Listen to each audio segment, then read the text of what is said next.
Saturday वाले दिन सौरभ अपने दोस्तों अमन और प्रिया का इंतजार कर रहा था। आखिर तुम लोग पहुंच ही गए। रास्ता ढूंढने में परेशानी तो नहीं हुई? यार, दिल्ली में रास्ता ढूंढना बड़ा मुश्किल है। एक के बाद एक फ्लाईओवर, कुछ समझ में नहीं आता किधर जाओ। वो तो शुक्र मनाओ कि हर जगह ऑटो वाले हैं, उन्हीं से रास्ता पूछ पूछ कर हम यहाँ तक पहुँचे हैं। रात में खाना खाने के बाद तीनों दोस्तों के बीच बातें शुरू हो गईं। सौरभ, तुम दिल्ली में 9 सालों से रह रहे हो, क्या यहाँ का कोई यादगार अनुभव रहा है? यादगार अनुभव तो कई सारे हैं, पर 4 साल पहले मेरे साथ कुछ ऐसा हुआ था जिसे मैं आज तक अपने दिमाग से निकाल नहीं पाया। किसी को बताता हूँ तो कोई मेरा विश्वास नहीं करता। ऐसा क्या हुआ था तुम्हारे साथ? तुम लोगों को तो पता ही है कि कॉलेज टाइम से मेरे सिर में दर्द रहता था। अभी 4 साल पहले जब दर्द काफी बढ़ गया, तब मुझे पता लगा कि मुझे माइग्रेन की प्रॉब्लम है। मैंने एलोपैथिक मेडिसिन खाई, लेकिन उससे कुछ फायदा नहीं हुआ। तब मुझे मेरे ऑफिस के एक सीनियर ने बताया कि योग और प्राणायाम से माइग्रेन ठीक हो सकता है। उस समय मेरी सैलरी ज्यादा नहीं थी, इसलिए मैंने इंदिरा विहार में रूम लिया हुआ था। वो एरिया दिल्ली के बाकी जगहों जैसा डेवलप नहीं है। वहां अभी भी खेत हैं, गांव जैसा इलाका है। मैंने गूगल से योगा सेंटर सर्च किया तो मेरे रूम से 3-4 किलोमीटर की दूरी पर आरोग्य योगा केंद्र नाम की एक जगह मिली। अगले दिन मैं सुबह 10 बजे वहां पहुंच गया। रिसेप्शन पर एक औरत बैठी हुई थी। कहिए सर, क्या आप योगा सीखना चाहते हैं या हेल्थ से रिलेटेड किसी प्रॉब्लम को ठीक करना चाहते हैं? मुझे माइग्रेन की प्रॉब्लम है, इसलिए मैं यहाँ पर आया हूँ। ठीक है सर, एक फॉर्म फिल कर दीजिए।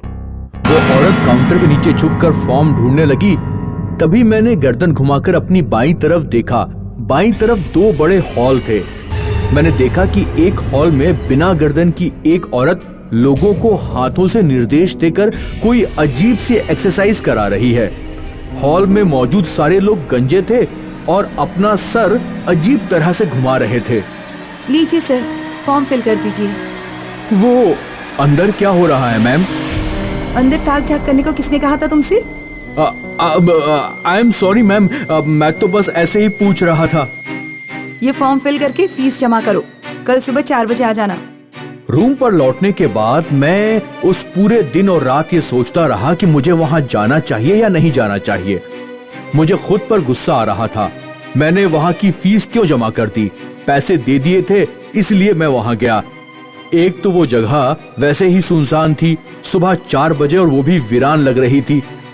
मैंने योगा केंद्र में बाहर से झांका, रिसेप्शन वाली औरत नहीं थी। मैंने धीरे से दरवाजा खोला और अंदर गया। अंदर एक अजीब सी बदबू आ रही थी, जैसे कोई चूहा मर गया हो। छी, ये बदबू कहां से आ रही है? मैम, एक्सक्यूज मी मैम, क्या कोई है यहाँ पर?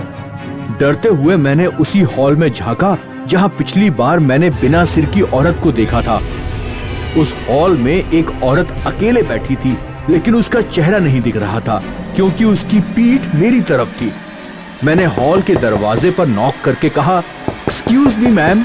औरत ने जब चेहरा घुमाया तो मैंने दांतों तले उंगली दबा ली।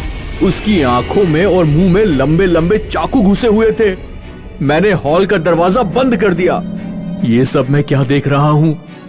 अब मुझे क्या करना चाहिए? रुकूं या जाऊं यहां से? वो रिसेप्शन वाली भी तो नहीं दिख रही है यहाँ पर। फिर मैंने दूसरे हॉल का दरवाजा खोला। मेरी आंखें फटी रह गईं। हॉल की छत से दर्जनों लोग फांसी पर लटक रहे थे। उनके शरीर से बदबू आ रही थी। मैं सीधा योगा केंद्र से बाहर भागा और तब तक नहीं रुका जब तक अपने रूम के पास नहीं पहुंच गया। मेरे मकान मालिक अंकल रोड पर ब्रश कर रहे थे। क्या हुआ सौरभ? ऐसे हांफते हुए क्यों चले आ रहे हो? क्या रनिंग करके आ रहे हो सुबह सुबह? नहीं अंकल, मैं आरोग्य योगा केंद्र से आ रहा हूँ। आरोग्य योगा केंद्र?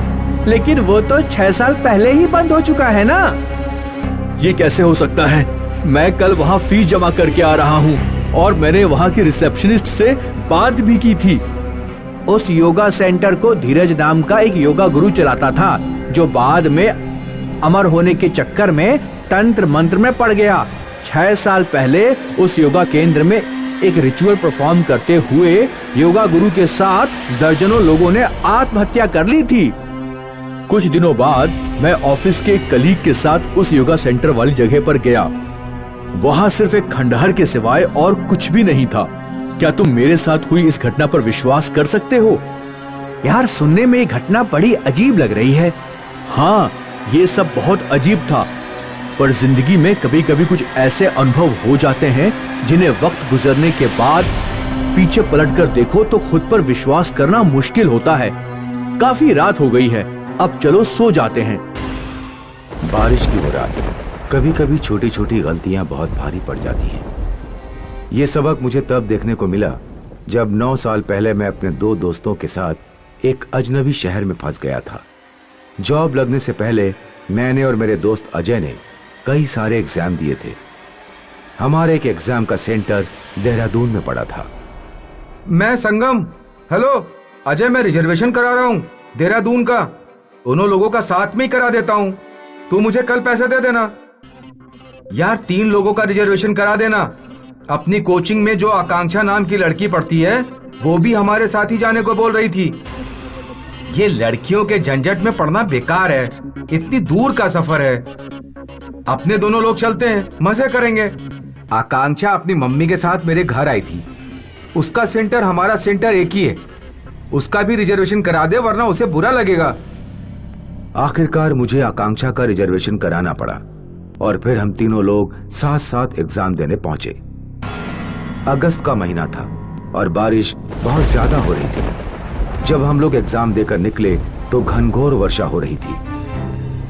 अब क्या करें, ऐसी बारिश में भीगते हुए अगर स्टेशन पहुंचे तो बीमार पड़ जाएंगे।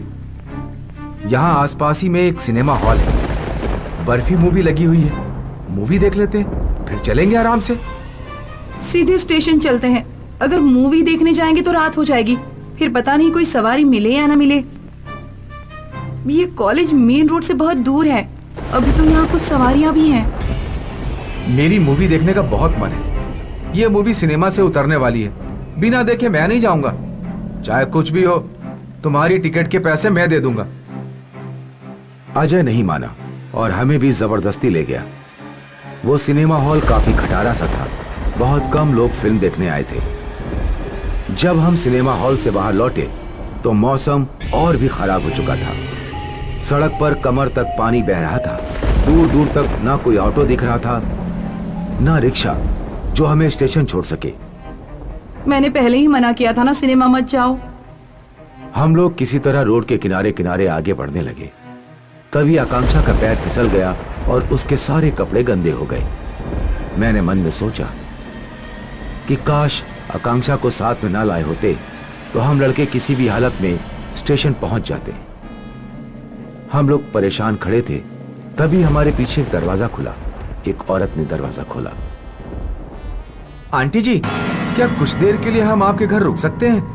हम यहाँ एग्जाम देने आए थे, लेकिन बारिश के कारण फंस गए हैं। वो औरत पहली नजर में मुझे कुछ ठीक नहीं लग रही थी, लेकिन उसका प्यार भरा व्यवहार देखकर हमें कुछ संतुष्टि हुई।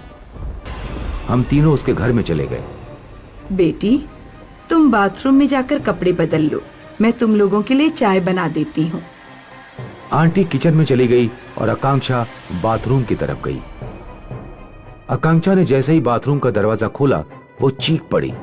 हम लोग तुरंत आकांक्षा के पास गए। क्या हुआ आकांक्षा? बाथरूम के अंदर टब में ढेर सारी हड्डियां पड़ी हुई हैं। तभी आंटी वहां आ गई और उसने बाथरूम का दरवाजा खोल कर दिखाया। अंदर कुछ नहीं है बेटी, तुम्हें कोई धोखा हो गया है। मैंने अंदर झांका, तब में कुछ भी नहीं था। आकांक्षा डरते हुए बाथरूम में गई और 1 मिनट में चेंज करके वापस लौट आई। कुछ देर बाद आंटी चाय लेकर आई तो मुझे उल्टी होने लगी। चाय के रूप में खून भरा हुआ था। हद तो तब हो गई जब आकांक्षा और अजय कप में भरा खून चाय की तरह पीने लगे। क्या उन्हें कप में चाय दिखाई दे रही थी? मैं उन्हें टोकना चाहता था, पर आंटी सामने बैठी थी और पता नहीं क्यों उसके सामने मेरी पूछने की हिम्मत नहीं हो पाई। बेटा, तुम चाय क्यों नहीं पी रहे हो? आंटी, मेरी तबीयत शायद कुछ ठीक नहीं लग रही है, मेरा जी घबरा रहा है। आंटी अजय से बात करने में व्यस्त हो गई। मेरा ध्यान किचन की तरफ था। ऐसा लग रहा था जैसे किचन में से कोई झांक रहा हो। मेरे हाथ पैर कांपने लगे जब मैंने देखा कि किचन से एक चुड़ैल झांक रही है। मैंने डरते हुए आंटी से पूछा, आंटी किचन में कोई है क्या? नहीं, किचन में कोई नहीं है। पर मैंने अभी किसी को देखा है। आंटी की आंखों में क्रोध झलक आया, जैसे मैंने अपनी बात पर जोर देकर कोई अपराध कर दिया हो। अजय, आकांक्षा, हमें चलना चाहिए। कोई ना कोई सवारी मिल ही जाएगी। इतनी रात में तो इन्हें कहाँ ले जाएगा? मौसम बिगड़ चुका है, बारिश के साथ ओले भी पड़ रहे हैं। आज रात यहीं रुक जाओ, कल सुबह आराम से चले जाना। आगे मेरी कुछ कहने की हिम्मत ही नहीं हुई। आंटी ने पहली मंजिल पर हमें सोने के लिए कमरा दे दिया। आकांक्षा और अजय तो घोड़े बेचकर सो गए, लेकिन मेरी याद बिल्कुल नहीं लग रही थी। तभी अंधेरे में कोई आकृति आई और कमरे में झांक कर गई। मैंने धीरे से आकांक्षा और अजय को जगाया और उनके कान में बताया कि कमरे में कोई झांकने आ रहा है। इस बार फिर कोई जब झांकने आया तो हम तीनों ने उसे देखा। इस घर में सब कुछ ठीक नहीं है। हमें यहाँ से इसी वक्त निकल जाना चाहिए। हम तीनों दोस्त दबे पैरों सीढ़ियों से नीचे उतरे और मेन गेट की तरफ बढ़े, लेकिन तभी किचन से 2 चुड़ैलें निकल आईं। कहाँ भाग रहे हो? तुम्हें लगता है कि तुम यहाँ से चले जाओगे? इनकी बकवास मत सुनो, भागो यहाँ से। हमने मेन गेट खोला। मैं और अजय तुरंत ही बाहर निकल गए, लेकिन आकांक्षा पूरी नहीं निकल पाई। चुड़ैलों ने उसके बाल पकड़ लिए। हम आकांक्षा को बाहर खींच रहे थे और चुड़ैल है उसे अंदर खींच रही थी। आकांक्षा के बाल उखड़ते जा रहे थे। तभी कहीं से एक अंकल आए और उन्होंने एक झटके में आकांक्षा के कैंची से बाल काट दिए। चुड़ैलें बालों सहित अंदर गिर पड़ी। अंकल ने हम तीनों को बाहर निकाला और घर का दरवाजा बाहर से बंद कर दिया। तुम लोग इस घर में क्यों घुस गए? ये घर पिछले 25 सालों से बंद पड़ा है। 25 साल पहले यहाँ चौधरी परिवार रहता था। एक बार 2 चोर पानी पीने के बहाने घर में घुस गए थे। उन्होंने पूरे परिवार की हत्या कर दी और सामान वगैरह लूट कर ले गए। तब से उस परिवार की आत्मा इसमें भटकती है। अंकल, हम एग्जाम देने आए थे, लेकिन मौसम खराब होने के कारण फंस गए। उन अंकल ने हमें अपनी कार से स्टेशन तक छोड़ दिया। उस अनुभव से मैंने सीखा कि कभी भी किसी अजनबी के घर में शरण लेने से बचना चाहिए।